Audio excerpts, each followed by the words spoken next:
Christopher R. asks, Gary, have you ever dropped the ball on making a decision due to overthinking it?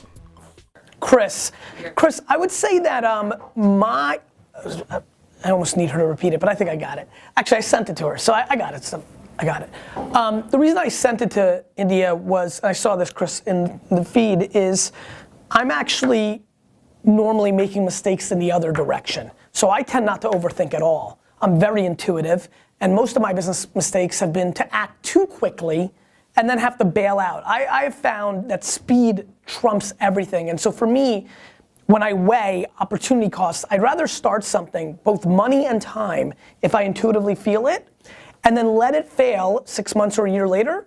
New concepts I have for Vayner, new divisions, new types of wines for Wine Library, things I've done for my own brand.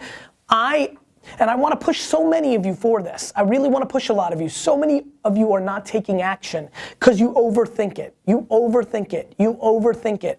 I always say deploy your resources that you can afford to lose. A lot of you don't have the dollars. I used to not have the dollars, but I had my time. The reason I punted my 20s was because I didn't have money, or I didn't have a lot of it.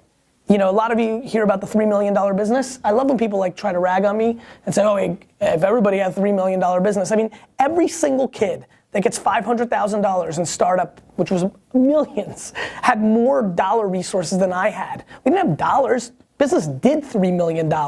It made $300,000 in profit in selling $3 million worth of liquor, and then it still had to pay expenses. And my dad took home his salary. Like, we had no money, but I had my time.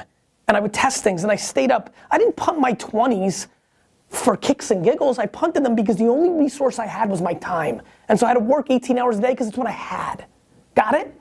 So taking action is, especially if it doesn't cost you money and it's just time, is always a better answer than pondering or thinking or trying to decide if this is gonna work. You don't know. The learning of the failure is as equal to the victory of it. Right? The learning, the things I've learned in my 20 years. The reason I'm so advanced as a business person in my own mind is not only have I worked a lot, but I've, this work hard, work smart thing, I've worked smart. And one of the smartest things I do as an entrepreneur and a business person is I do things so I can understand whether they work or not. You can't just sit here and say, is this gonna work or not? Debate it your whole life, never do it, and then not know the answer. Like, you don't know. Like, one of two great things happened. One, you did it and it worked, and you made money and you won and you got accolades and it worked. Wine Library TV, it worked.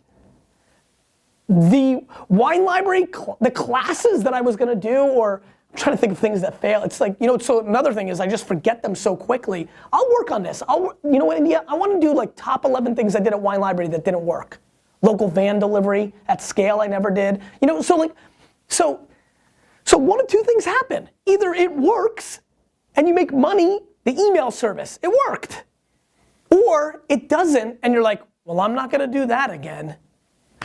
But this whole like indecisiveness when you can do it. If you don't have the money, you can't do it, so what the fuck are you thinking about it for? I wonder if I buy a building in New York City, will it go up in value? I wonder. The answer is it's gonna work, but guess what? I don't have $400 million liquid to buy a fucking Empire State Building type building, because you can't even buy that for $400,000. You need $400 million. So like, this is an interesting question. The answer is no. I've never failed because of indecisiveness. I've only failed because I've done stuff, but I'd argue that I didn't really fail. I learned. I might have micro failed, but I macro won.